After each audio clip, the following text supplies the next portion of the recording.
Hello students, Gayatri school की online classes में आपका हार्दिक स्वागत है। हम पढ़ रहे थे लेसन 3 मृदा। लेसन 3 मृदा।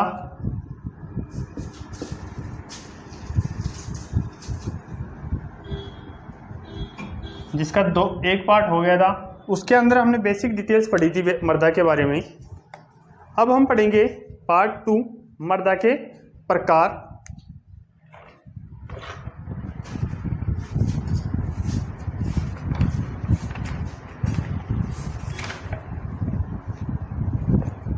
मृदा के प्रकार आ जाऊं। ISSS के अनुसार और USDA के अनुसार हो गया था हमारा मृदा के प्रकारों में। एक तो था अपना ISSS और एक था USDA, अंतर्राष्ट्रीय सॉइल साइंस, अंतर्राष्ट्रीय सोसाइटी ऑफ सॉइल साइंस, और USDA संयुक्त राज्य अमेरिका कृषि विकास प्रणाली, कृषि विभाग प्रणाली के अनुसार हमारे मृदाओं के जो प्रकार थे वो कंप्लीट हो गए थे। उसके बाद में हमने USDA के अनुसार कि मृदा के कणों का व्यास कितना तो होता है वो हो गया था। अब आता है कि मृदाओं का वर्णन। लिखूं, राजस्थान में पाई जाने वाली मृदा कणों की विशेषता, मृदा कणों की विशेषताएं। राजस्थान के अंदर पाई जाने वाली मृदा के कणों की विशेषता।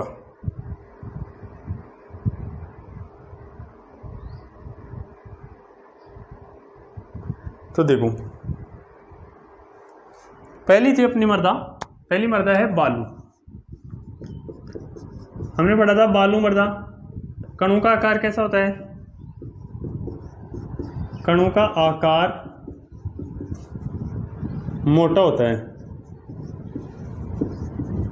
मोटा होता है। दूसरा है ह्यूमस व चिपचिपाहट।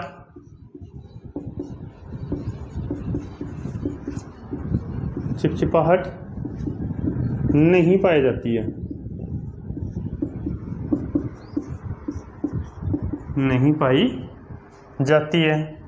तीसरा था अपना ह्यूमस व चिपचिपाहट नहीं पाया जाता है। उपजाऊपन,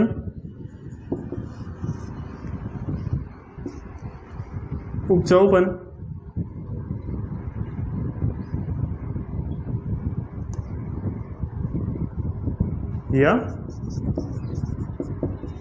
जीवाश्म क्रियाशीलता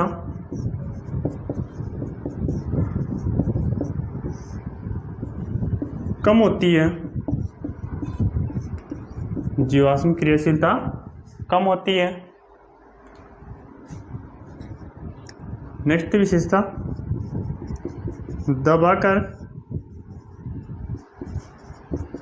छोड़ने पर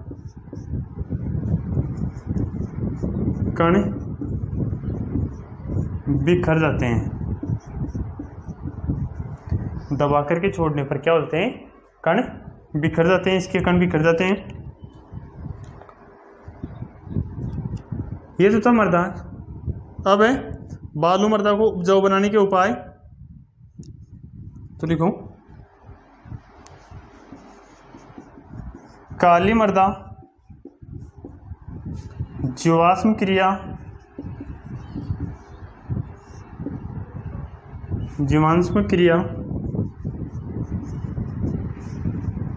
व कुष्मांड कुल की फसलें उगाने पर कुष्मांड कुल की फसलें उगाने पर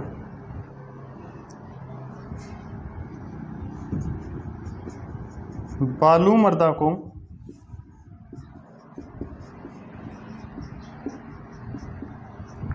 उपजाऊ बनाया जा सकता है। लिखो बेटा जी। अब देखो बालू मृदा अर्थात कि ये फसलें कौन कौन सी उगा सकते हैं? फसलें ककड़ी, लौकी, तरबूज, खीरा आदि फसलें इसमें उगाई जा सकती है। तो देखो बालू मृदा कणों का आकार कैसा होता है? मोटा होता है। ह्यूमस और चिपचिपाहट नहीं पाया जाता है, अर्थात कि इसमें उपजाऊपन की मात्रा क्या होती है? सामान्य से कम होती है। जीवाश्म क्रियाशीलता कम होती है। दबा करके छोड़ने पर कण क्या हो जाते हैं? बिखर जाते हैं। दबा करके छोड़ने पर कण होते हैं जो वो बिखर जाते हैं। काली मृदा जीवाश्म क्रियाशीलता और कुष्मांड कुल की फसलों के पर काली मृदा जीवाश्म क्रिया और कुष्मांड कुल की फसलें उगा करके इसके अंदर धीरे धीरे उपजाऊ बनाया जा सकता है। फसलें कौन कौन सी आती है? ककड़ी, लौकी, तरबूज और खीरा इत्यादि की फसलें इसमें उगाई जा सकती है। तो लिखो एक बार फटाफट बालू मृदा को। फिर अगली मृदा के ऊपर चलते हैं।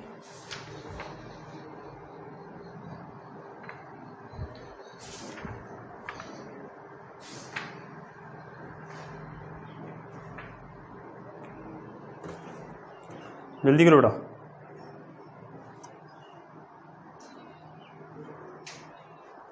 हो गया?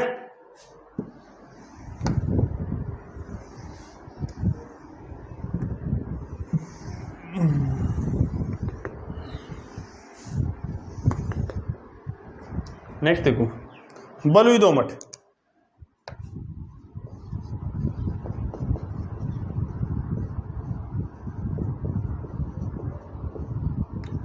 बलुई दोमट मृदा। देखो बलुई दोमट क्या है?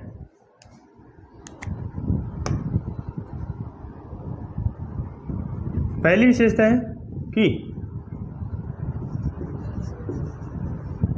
सूखी मृदा को हाथ में लेकर या हाथ से मसलने पर आकृति बन जाती है। आकृति बन जाती है। दूसरी, किंतु हाथ से हटाने पर आकृति समाप्त हो जाती है।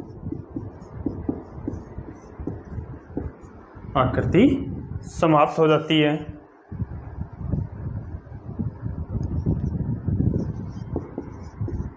आर्द्र जलवायु क्षेत्रों में, आर्द्र जलवायु क्षेत्रों में संभाल कर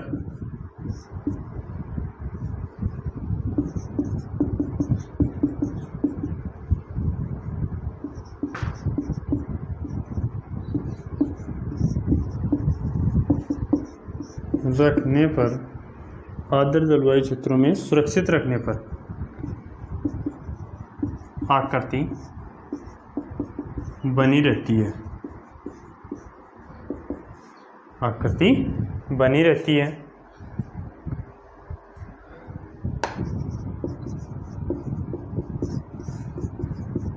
कृषि की दृष्टि से उपयुक्त मृदा, कृषि की दृष्टि से क्या है? उपयुक्त मृदा। फसलें कौन कौन सी हैं?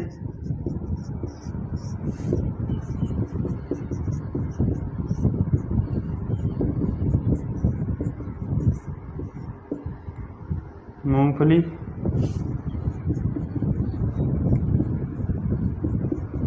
आलू, प्याज इत्यादि। अब देखो सूखी मृदा को हाथ से मसलने पर आकृति बन जाती है। सूखी मृदा को अगर हाथ से मसलते हैं तो क्या हो जाती है, इसकी आकृति निश्चित बन जाती है, किंतु हाथ से हटाने पर क्या हो जाती है, आकृति समाप्त हो जाती है। आर्द्र जलवायु क्षेत्रों में सुरक्षित रखने पर आकृति बनी रहती है और कृषि की दृष्टि से ये उपयुक्त मृदा है। कृषि की दृष्टि से ये उपयुक्त मृदा है।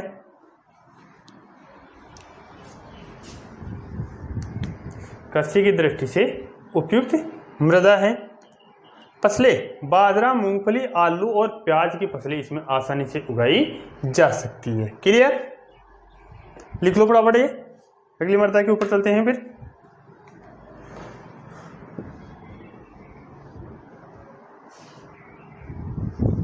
अगली मृदा आती है अपनी दोमट मृदा। अगली मृदा कौन सी है, दोमट। दोमट मृदा क्या होती है, पहली विशेषता है बालू, सिल्ट व मृत्तिका समान मात्रा में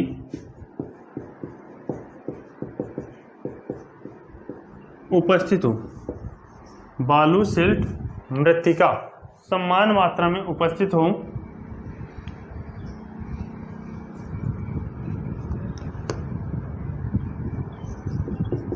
हाथों से बनाई गई आकृति को संभालकर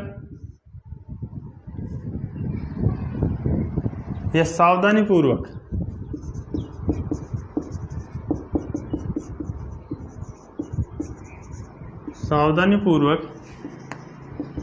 रखने पर ज्यों की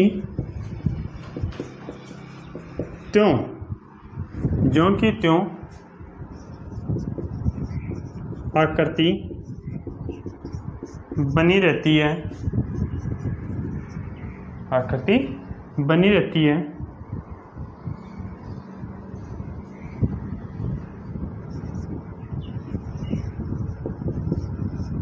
कृषि की दृष्टि से उपयुक्त मृदा कृषि की दृष्टि से सर्वोत्तम मानी जाती है। जल धारण क्षमता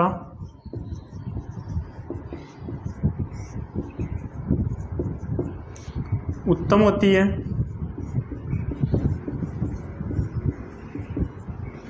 जल धारण क्षमता क्या होती है, इसकी उत्तम होती है। और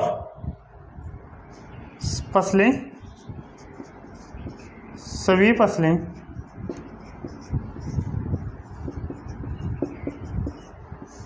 आसानी से उगा सकते हैं।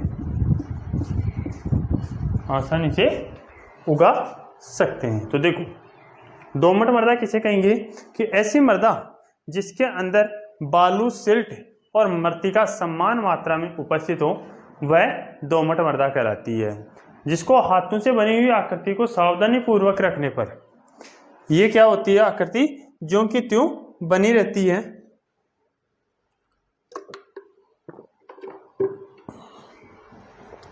आकृति ज्यों की त्यों बनी रहती है। कृषि की दृष्टि से उपयुक्त मृदा है। कृषि की दृष्टि से उपयुक्त मृदा होती है।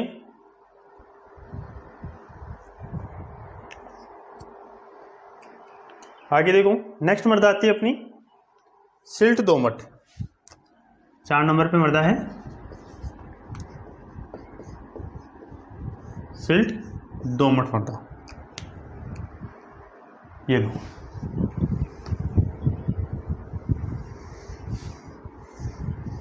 सिल्ट दोमट मृदा। तो देखो, सिल्ट दोमट मृदा क्या है,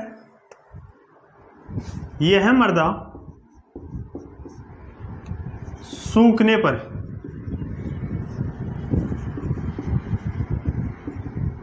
डेले बन जाते हैं। सूखने पर क्या होते हैं, डेले बन जाते हैं।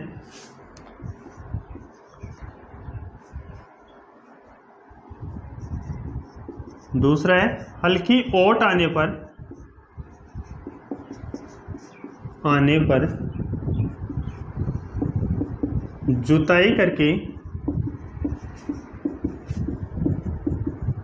भुरभुरा बनाया जा सकता है, भुरभुरा बनाया जा सकता है। नेक्स्ट,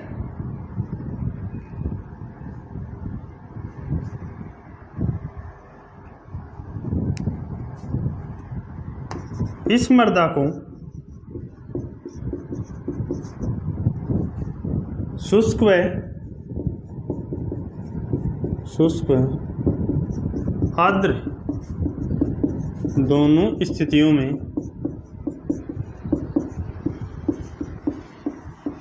दबाने पर आकृति बन जाती है, आकृति बन जाती है।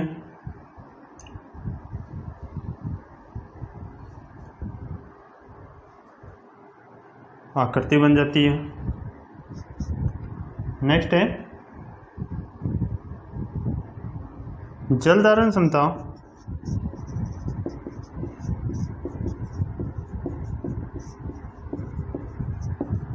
उपयुक्त होती है। और अगला था कृषि की दृष्टि से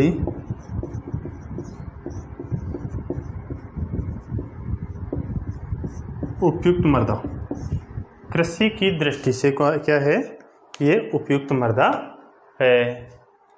फटाफट लिख लो बेटा इसको, सिल्ट 2 मिनट को। कृषि की दृष्टि से उपयुक्त मृदा,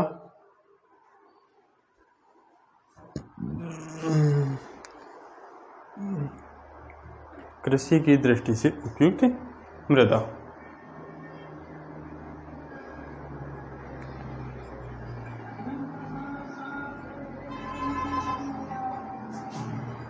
हो गया?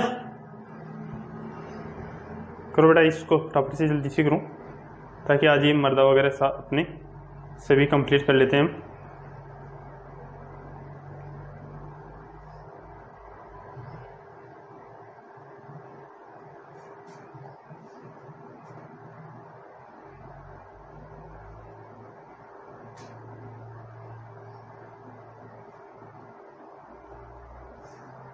हो गया? अब आती है बेटा मृत्तिका दोमट। 5 नंबर पे 5 लिखो, मृत्तिका दोमट मृदा।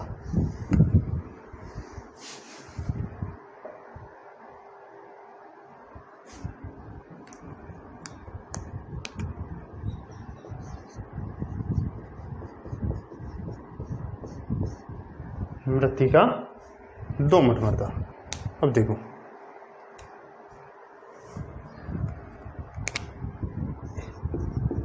इस मृदा की आकृतियां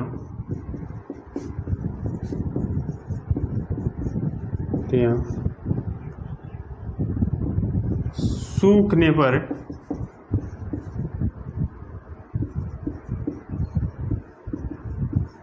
डेले का रूप ले लेती है, अर्थात कठोर डेले बन जाते हैं। नेक्स्ट, गीली अवस्था में यह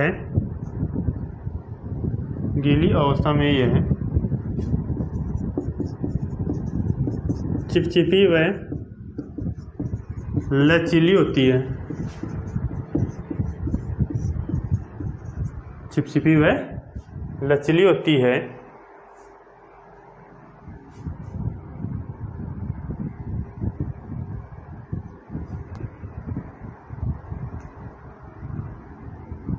अंगुली से दबाने पर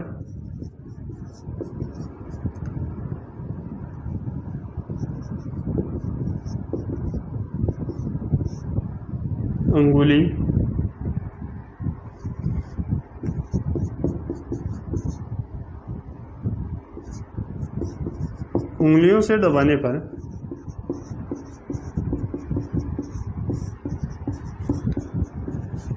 एक पपड़ी का निर्माण,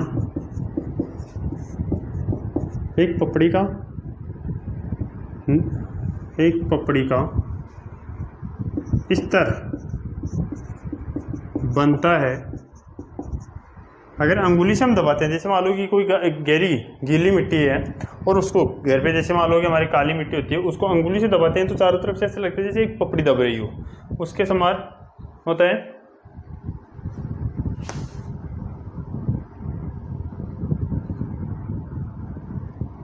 नेक्स्ट, जब इसकी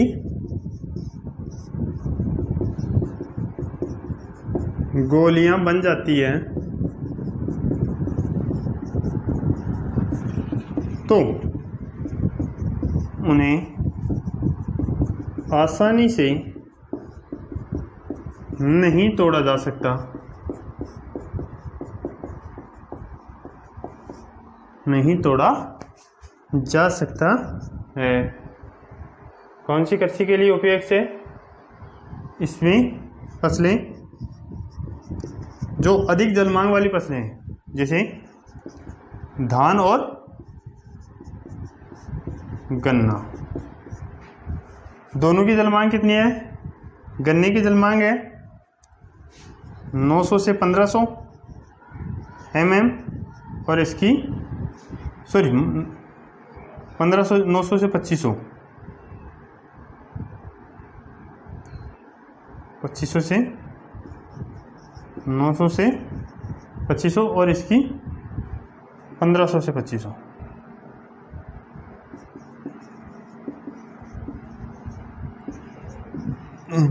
पच्चीस mm है दोनों की,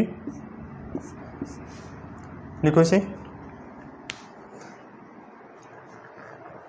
मृत्तिका दोमट जो मृदा है वो गन्ना और धान की अधिक जलमांग वाली फसलों के लिए उपयुक्त रहती है।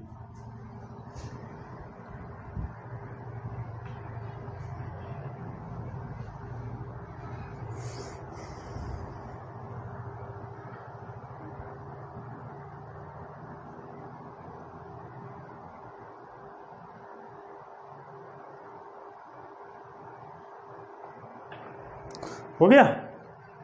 अब आ जाओ बेटा 6वें नंबर पे मृत्तिका।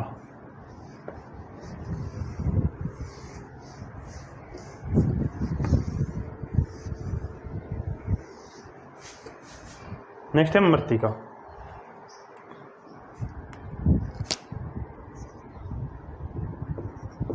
यह मृदा कठोर होने पर ढेले बन जाते हैं। कठोर होने पर ढेले बन जाते हैं, मतलब इस मृदा के अंदर क्या है? कठोर अवस्था में क्या हो जाते हैं? ढेले बन जाते हैं। दूसरी वही विशेषता थी, इसमें चिपचिपाहट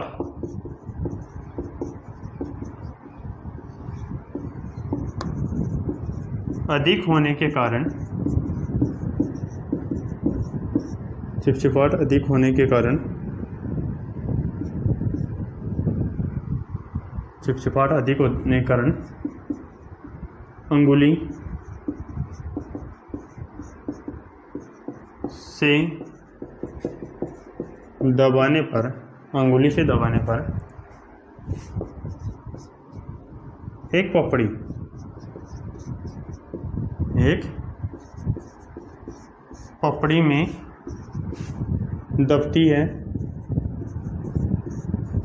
एक पपड़ी में दबती है, अंगुली से दबाने पर एक पपड़ी के अंदर दब जाती है। इसलिए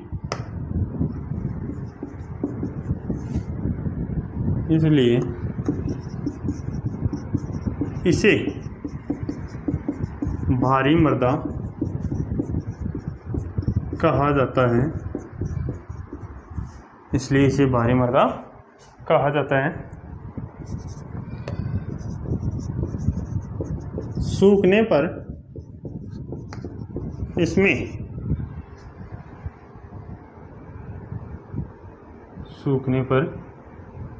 इसके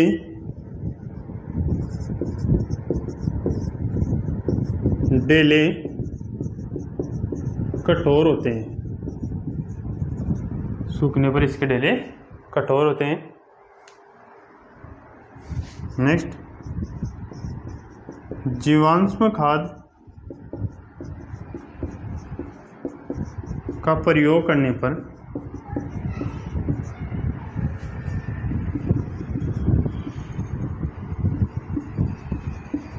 भुरभुरापन आ जाता है, भुरभुरापन आ जाता है।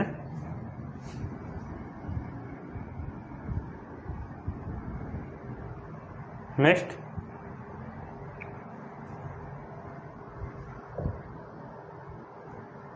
हो गया, करो इसे फटाफट। फिर अगला पॉइंट स्टार्ट करते हैं, अगली मर्दा का।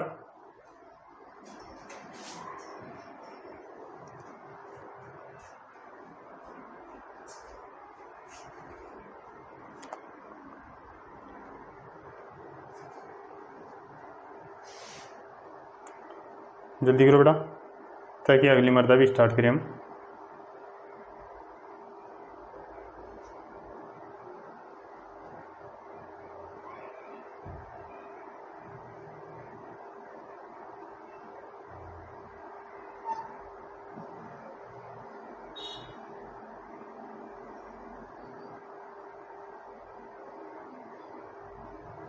अगली मर्दा देखो, अगली मर्दा अपनी सिल्ट मर्दा।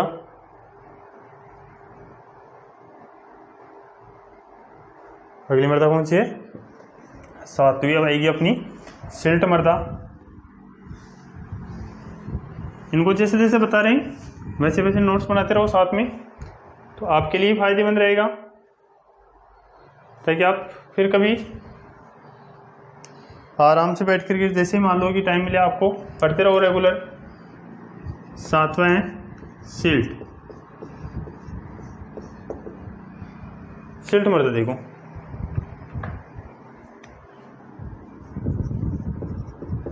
कृषि के लिए कण वर्गीय उपयोगी मृदा, कृषि के लिए कण वर्गीय उपयोगी मृदा है ये, कृषि के लिए कण वर्गीय उपयोगी मृदा।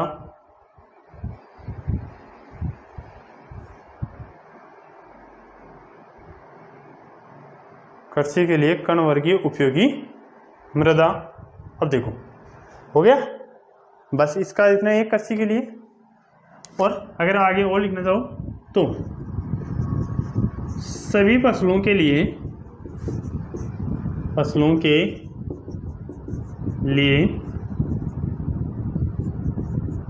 उपजाऊपन मृदा, सभी फसलों के लिए उपजाऊपन मृदा।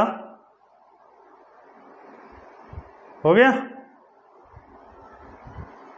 अब देखो ये तो आपने जो मृदा के कण पाए जाते हैं या मृदा पाई जाती है राजस्थान में, 7 प्रकार की मृदाएं हमने पढ़ी हैं। तो उसके अंदर बालू पढ़ ली, बलुई दोमट पढ़ ली, बलुई दोमट, फिर दोमट, सिल्ट दोमट, मृत्तिका दोमट, मृत्तिका और सिल्ट। इसके अंदर हमारे जो 3 प्रकार के जो कण थे कि बालू, सिल्ट और मृत्तिका, बालू, सिल्ट और मृत्तिका, उसके आधार पर किस किस मृदा का निर्माण किस किस प्रकार से हो सकता है।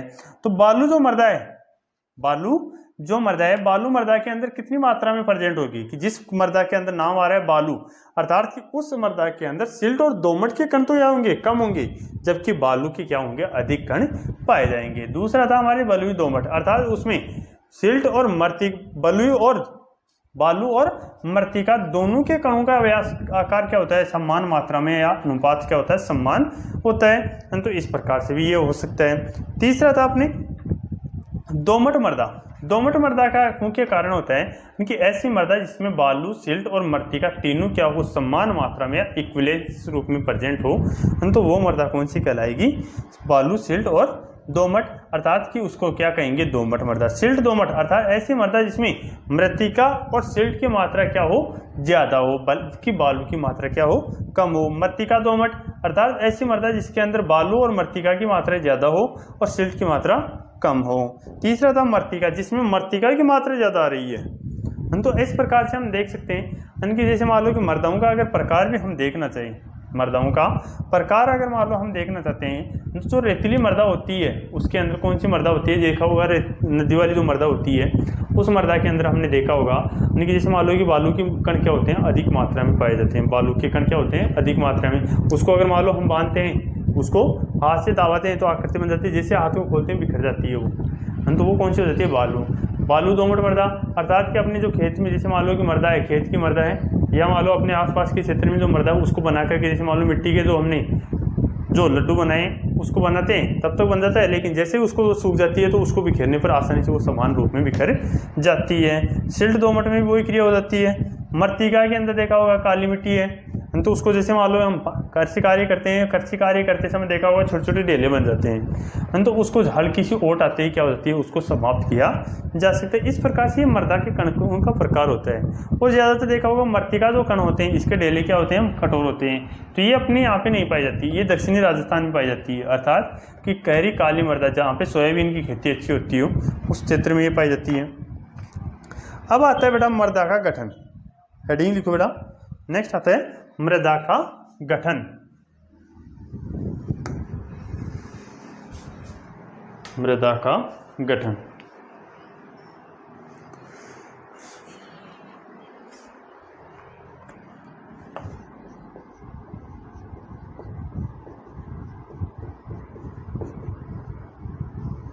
मृदा का गठन।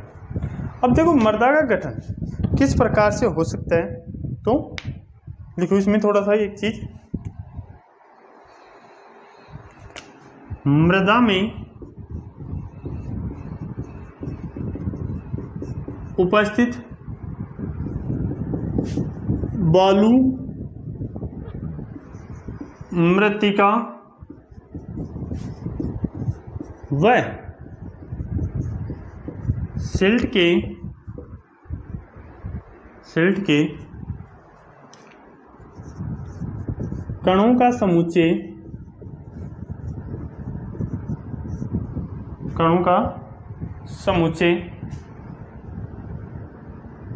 संयुक्त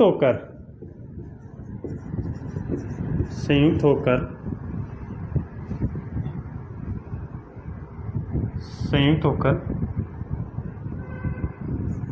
एक आकार का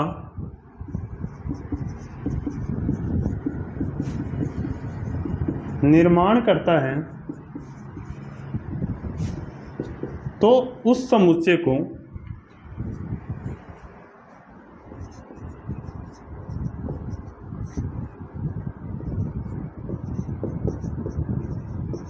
डेला कहा जाता है। बोलते हैं ना अपने खेत में, बोले हाँ डगल वो करें, तो उस क्रिया को क्या कहा जाता है, डेला कहा जाता है।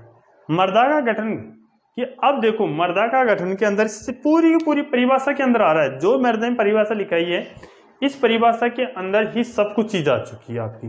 अगर समझना चाहते हो तो इसी के अंदर समझाओगे आप। कैसे, देखो अब देखो मैंने यहाँ पे एक लिखा है मृदा की उपस्थिति, मृदा में उपस्थित बालू, सिल्ट और मृत्तिका के कणों का समुच्चय, अर्थात जैसे जैसे कण संयुक्त होकर के क्या बनाते हैं, एक आकार बना लेते हैं, तो उस क्रिया को क्या कहा जाता है, तो उस समुच्चय को डेला कहा जाता है। डेला, डगड़। तो इस डगड़ के आधार पर अब हमारे पास में बालू, सिल्ट, मृत्तिका ये जो कण बनेंगे, इनके आधार पर हमारी जो मृदा है वो किस किस कणों के रूप में व्यवस्थित होगी, वो कण क्या क्या किस किस क्रिया के अंदर ये कार्य करेंगे। जैसे जैसे ये क्रिया बनती जाएगी, कार्य करते रहेंगे, उस प्रकार से क्या होता जाएगा, इनके अंदर ये मृदा का निर्माण करते रहेंगे। तो देखो अब आता है मृदा संरचना।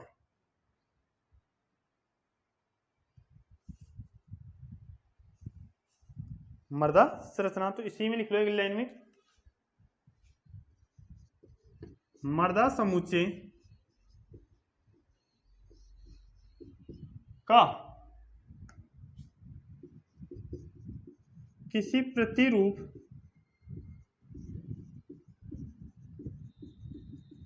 प्रतिरूप में व्यवस्थित होना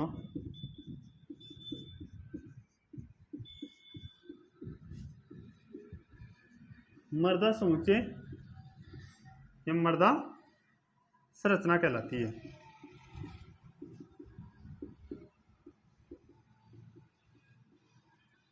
मर्दा संरचना कहलाती है। अब देखो कि मर्दा समुच्चय का किसी प्रतिरूप में व्यवस्थित होना, उस क्रिया को क्या कहते हैं? मर्दा समुच्चय कहते हैं। अब मर्दा संरचना किस रूप में व्यवस्थित होगी? या फिर मान लो इसको इस प्रकार से मान लो, मर्दा कणों का व्यवस्थापन, मर्दा कणों का व्यवस्थापन, कणों के व्यवस्थापन को मर्दा समुच्चय या मर्दा संरचना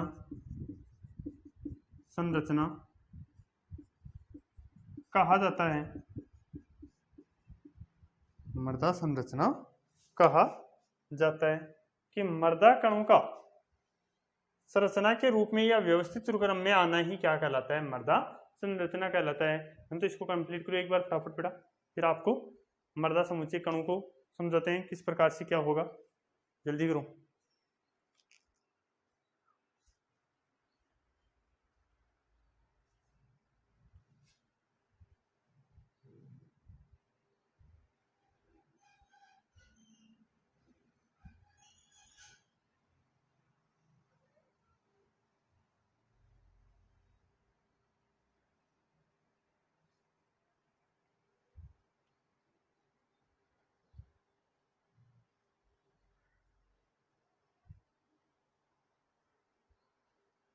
हो गया? हो गया क्या? अब आ जाओ बेटा, हम एक टेबल बना लेते हैं और उस टेबल में ही मर्दा संरचना को पूरा करेंगे हम। ठीक है, उसी टेबल के अंदर मर्दा संरचना को पूरा करेंगे। तो एक थोड़ा ऊपर तक ले लेते हैं, यहां तक ले लेते हैं। मृदा संरचना के प्रकार अब देखो, मृदा संरचना के प्रकार देखते हैं। यहां तक आ जाते हैं। बोले आगे भी दिख रहा है क्या? हाँ, तो पहला आता है गोलाकार।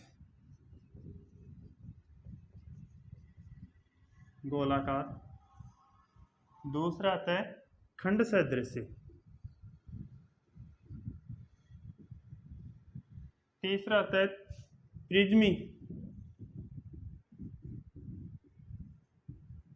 प्रिज्मीय या त्रिपार्श्व। और लास्ट आता है प्लेट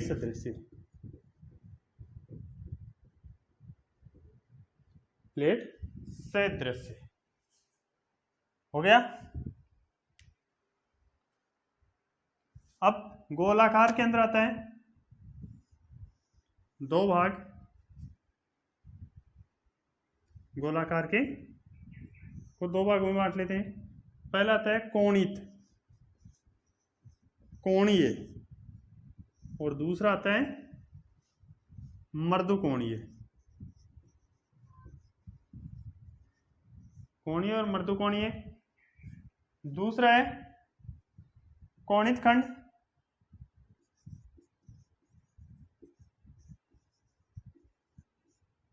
कोणित खंडीय और उपकोणित खंड।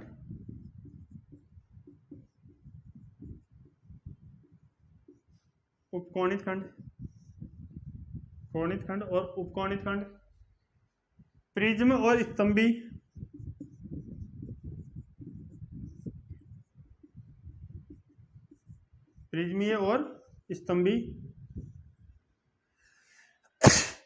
प्रिज्मीय और स्तंभी।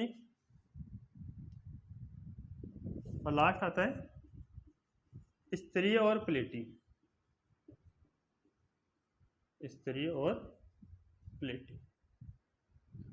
अब देखो,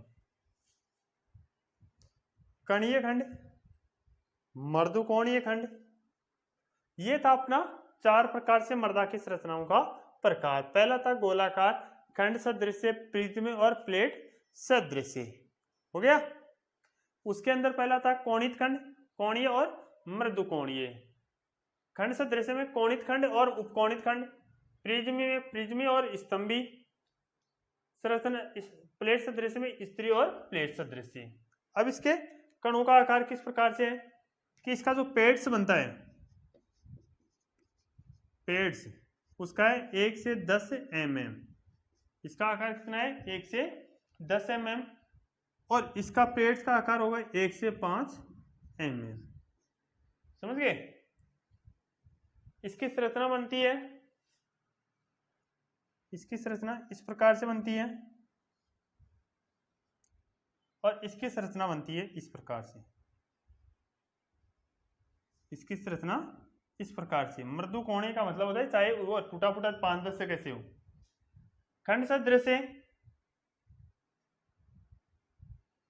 लंबाई बराबर चौड़ाई, लंबाई बराबर चौड़ाई होती है इसकी, अर्थात कि लंबाई और चौड़ाई क्या होती है?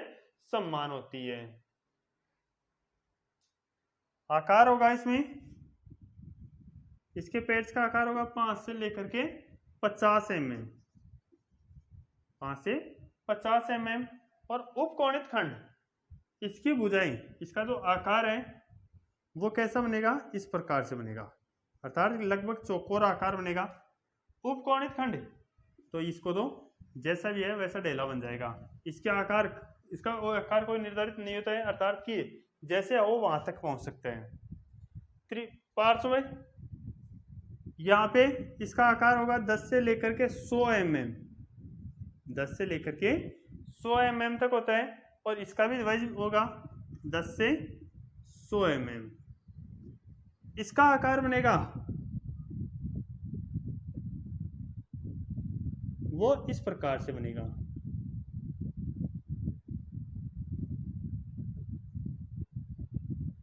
इस प्रकार से इसका आकार बनता है।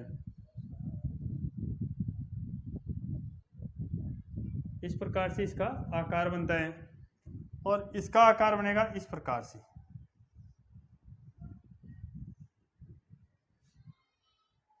प्लेटी सदृश में, प्लेटी सदृश में इसका आकार होता है 1 से 2 mm और 2 से 10 mm, 2 से 10 mm।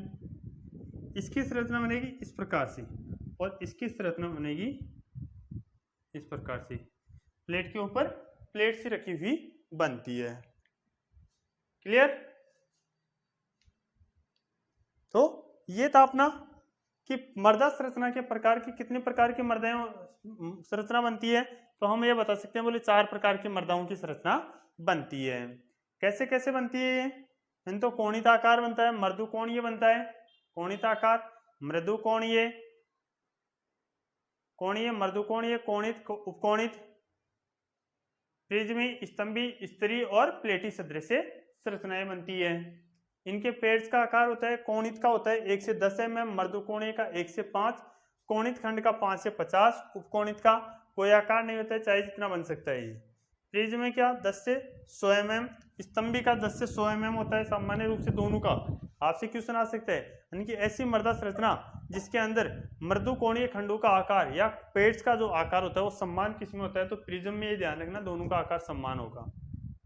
फिर प्लेटी सदृश में भी समान होता है, स्त्री और प्लेटी 1 से 2, और प्लेटी सदृश में होता है 2 से 10 mm होता है। क्लियर? तो इसको देख लो फटाफट, बनाओ इसे।